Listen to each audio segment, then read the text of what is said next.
সবাই দেখায় না যে এসেই কি করছি ফার্স্ট দিন, এসেই জামাও চেঞ্জ করো না, ভুলভুলাইয়া 3 চালিয়ে দিল।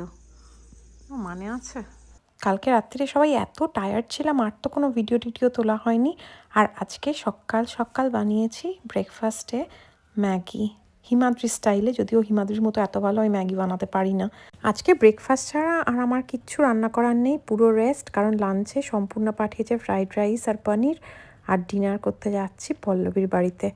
রান্না টান্না যখন করতেই হচ্ছে না, ভাবলাম একটুখানি আনপ্যাক করে নিই, কারণ ঘর পুরো ভর্তি জিনিস। এই মুহূর্তে আমি হিমাদ্রির ওপর খুব খুশি, কারণ মিষ্টির বাক্সটা খুলে দেখলাম হিমাদ্রি আমার খুব পছন্দের মিষ্টি নিয়ে এসছে। কলকাতাতে আমার বেশ পেট টেট খারাপ থাকায় আমি সেভাবে ভাজা মিষ্টি খেতেই পারিনি। উফ, আর এই গুজিয়াটা বড়বাজার থেকে যদি খাও, মানে অপূর্ব। সন্ধেবেলা চলে এসেছি পল্লবীর বাড়িতে। পল্লবী ভাজছে গরম গরম কড়াইশুঁটির কচুরি। সত্যি বলেছি না, বাড়ি হলো সেখানেই যেখানে তোমার প্রিয় মানুষরা থাকে।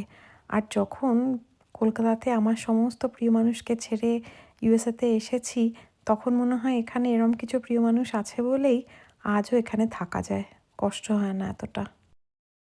এসেই বন্ধু বান্ধবদের সঙ্গে পল্লবী কত কষ্ট করে কচুরি, কড়াইশুঁটির কচুরি আর আলুর দম বানিয়েছে পল্লবী, আর এইটা আলুর কোপ্তা, তাই না?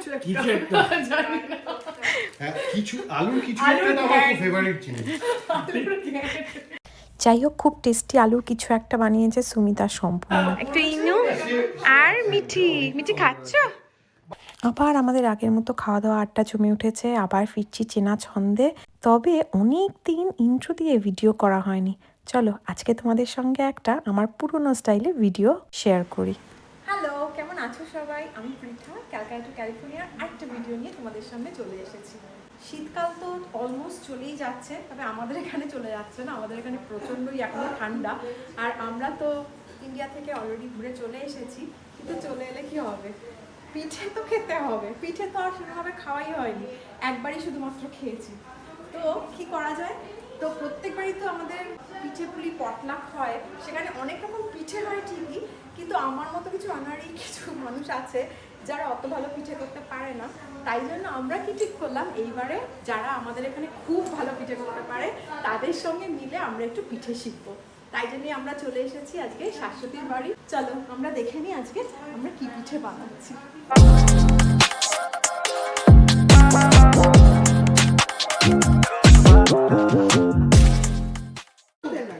কি হচ্ছে এখন? আমাদের পাটিসাপটা বানানো হচ্ছে। এটা হচ্ছে পাটিসাপটা। এই এটা 1 কাপ দেব? এরকম 1 কাপে না 1 কাপে এইটুকুনি ময়দা। তাহলে এটা 1 কাপ দেব? এরকম অনেকটা লাগবে। কতটা লাগবে? আমাদের কটা পাটিসাপটা বানাচ্ছি আমরা? 40টা পাটিসাপটা করতে হবে। আজকে এই সবাই মিলে একসঙ্গে পিঠে বানানোর পুরো আইডিয়াটাই শাশ্বতীর অবশ্য। আর স্বাগতা হলো আজকে এখানে সবথেকে এক্সপার্ট পিঠে বানানোর, তাই জন্য ওই আজকে আমাদের প্রধান দিদিমণি। তো পাটিসাপটা বানানোর জন্য প্রথমে আমরা চালের গুঁড়ো আর ময়দা মিশিয়ে নিলাম। এটা 1 কাপ ময়দা। গুড়টা মাইক্রোওয়েভে কেন দিচ্ছ? গলাবার জন্য দিয়ে নেব। গড়বে? গলবে মাইক্রোওয়েভে? একটু জল দিয়ে নিয়েছি, তাহলে ফট করে এই এইটাতে 40টা হবে না? না। আমাদের এখানে কিন্তু খুব ভালো পাটালি গুড় পাওয়া যায়, যদিও এটা মনে হয় স্বাগতা ইন্ডিয়া থেকে নিয়ে এসেছে এবার। এক্সপার্ট সবাই। ও ঢেলেছে খানিকটা, আমি বলেই দিলাম। ওটা একটুখানি, এই আর 1 কাপ দাও। আমি আজকে শুধুই মানে শিক্ষার্থী। আমি আগেরবার প্রচন্ড ছড়িয়েছিলাম গুগল পিঠে করতে গিয়ে। আজকে হয়ে গেছিল ওইটা পিঠে করতে গিয়ে এই এইটাতে 2 কাপ দিলাম পুরো চালের গুঁড়ো, তাহলে 1/2 কাপ ময়দা দেব। এটা করে দেব না, এটা দুবার দিন। এটা তো এটা একটা কি পিঠে বানাতে না, একদম না, এটা 4 ভাগের 1 ভাগ। হ্যাঁ, আরে আনো না, তুমি অত মন দেবে না। এই তো দেখো, এই পাটিসাপটায় নুন কিন্তু আমি ফার্স্ট টাইম শুনলাম। যাই হোক, ব্যাস ব্যাস ব্যাস ব্যাস, আর দিও না, মনে শান্তি।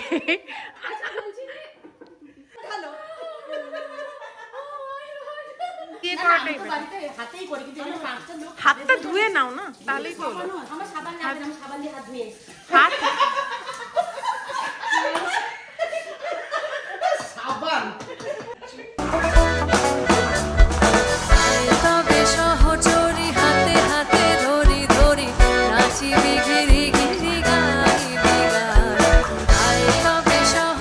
চালের গুঁড়ো আর ময়দার সঙ্গে দুধ মেশানোর পরে এবার আস্তে আস্তে ওর মধ্যে গুড়টা মিশিয়ে দেওয়া হলো।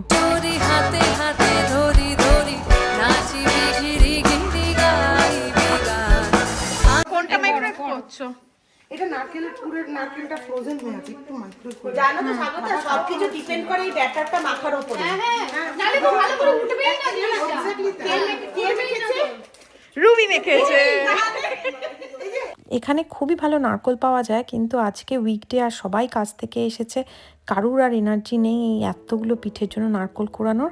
তাই জন্য আমরা ইউজ করছি ফ্রোজেন কোড়ানো নারকেল। একদিকে চলছে পুর বানানো আর আরেকদিকে শাশ্বতী বসিয়েছে চা।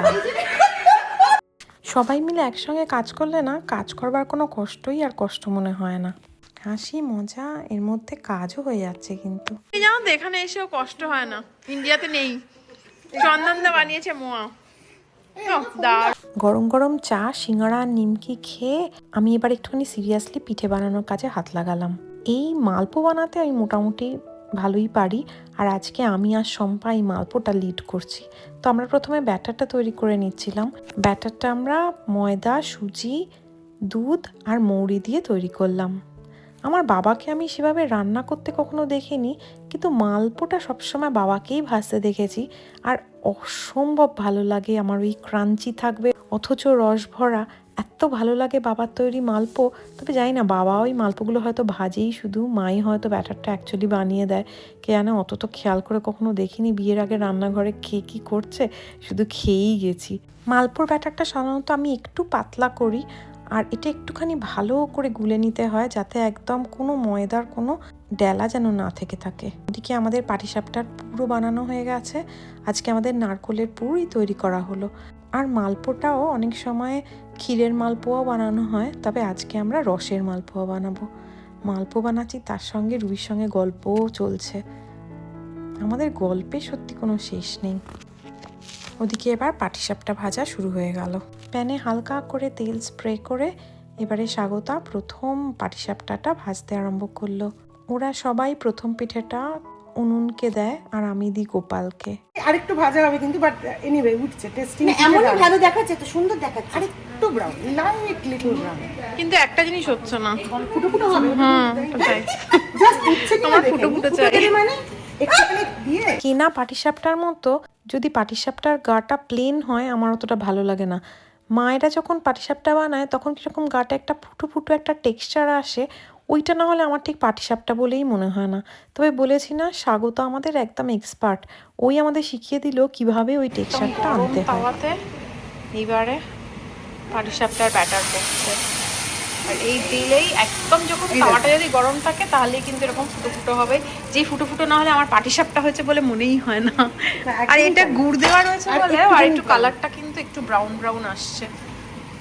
যাদের বাড়িতে চিনির পাটিসাপটা তাদের এই কালারটা আসে না। আবার তারা আবার অনেকে সাদা পাটিসাপটা খেতে পছন্দ করে, আমি আবার একটু ব্রাউন খেতে পছন্দ করি। আমাদের বাড়িতে আবার কখনোই গুড়ের হয় না, মানে আমার বাপের বাড়িতে, শ্বশুর বাড়িতে গুড়ের। ওর আবার রসেও ডোবা, জানো? মানে রস না কি রস, চিনির রস। পৃথা, এটা কি হচ্ছে? রস বসাচ্ছি। কিসের মালপোর? মালপোর জন্য। এই কতটা দাও।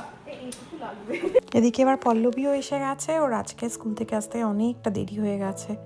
এবার আমি কয়েকটা এলাচ একটুখানি থেতো করে নিলাম মালপোর রসটা তৈরি করবার জন্য। আমি জানি মোটামুটি সবাই জানে, তাও বলছি যদি কেউ না জানে, মালপোর রস কিন্তু রসগোল্লা বা পান্তুয়ার রসের মতো হয় না, তার থেকে অনেক বেশি গাঢ় হয়। মালপোগুলোকে জাস্ট রসে চুবিয়েই তুলে নেব। পারফেক্ট এসছে, খুব সুন্দর হয়েছে। আমাদের পুর রস হচ্ছে, এইবারে আমি কড়াতে দিয়ে দিচ্ছি তেল মালপোগুলো ভাজার জন্য। পাটিসাপটা তেল স্প্রে করে ভাজা গেলেও মালপো কিন্তু ছাঁকা তেলেই ভাজতে হয়। আর এখানে প্রত্যেকে হেল্প করছে পিঠে করবার জন্য, কেউ একবার পাটিসাপটা ভাজছে, কেউ একবার মালপো ভাজছে, এভাবেই আমাদের পিঠে যাত্রা এগিয়ে চললো। সবথেকে মজার ব্যাপার হলো এখানে মোটামুটি সবাই বাঙালি, একজন ছাড়া সবাই বাঙালি হলেও আমরা কিন্তু প্রত্যেকে ওয়েস্ট বেঙ্গলের বিভিন্ন জায়গা থেকে বিলং করি।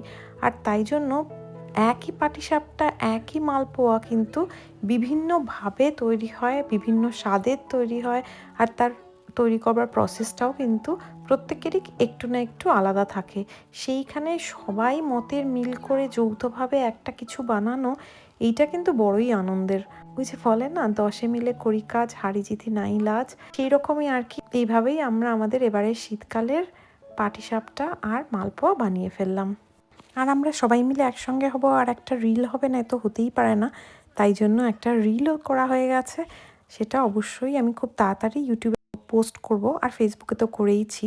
আর আমি যখন ফেসবুকে পোস্ট করেছিলাম, অনেকেই জিজ্ঞেস করেছিল যে দিদি তোমার এই শাড়িটা খুব সুন্দর। তো এই শাড়িটা আমাকে শাশুড়ি দিয়েছে, ওর গয়নাগুলো ওর বোনই তৈরি করেছে, তাই জন্য এটা কোথায় পাওয়া যায় সেইটা কিন্তু আমি একটুও বলতে পারবো না। তবে হ্যাঁ, শাড়িটা খুব সুন্দর, আমার পরেও খুব ভাল লাগছে। যাই হোক, এইটা হলো আমাদের ফাইনাল প্রোডাক্ট, আমাদের সব তৈরি হয়ে গেছে অলমোস্ট। এটা কিন্তু আজকে আমরা খাবো না, কখন খাবো সেটা দেখবার জন্য কিন্তু আমার পরের ব্লগটা তোমাদের দেখতেই হবে।